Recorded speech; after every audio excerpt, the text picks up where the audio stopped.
Hi guys, Odero War here with a response video of a video I took a while back. Matters mixing urea with a herbicide, specifically Kausha, which contains glyphosate. Watu sasa leo kwa harakati ya kutembea huku kwa shamba, nimekutana na Vaite tena. Ndio ile portion Vaite alipiga Kausha na urea, alimix Kuna wenye walikuwa na maswali Vaite. Aeleza watu Kausha ilikuwa ya kukausha na urea kazi yake ilikuwa gani? Waeleze tu vizuri. Kausha ilikuwa ya kukausa. Na urea naye kazi yake ni ya kufanya kausa ikause haraka. Ni kama inakimbisanga.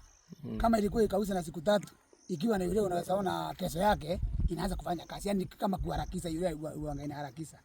Na ushaipiga bila urea ukaona matokeo kama ilitokea hivi? Nimewahi piga bila urea.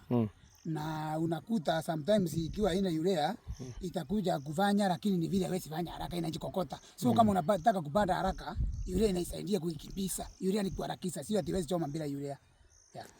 Na kuna manyasi zingine bado naona hapa, kama hapa moja mbili hivi. Nyasi kama hii, nyasi kama hii iwezi kawawa na urea.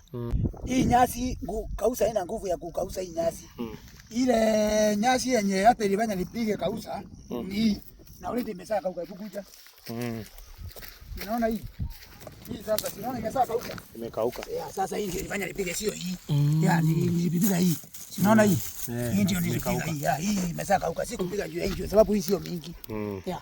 Watu mnaona matokeo ya ile dawa Vaite alipiga ile tumekoroga juzi tu.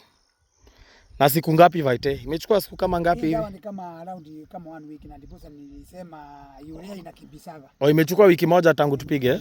Naona ni kama 1 week. Sawa. Kazi mzuri sana.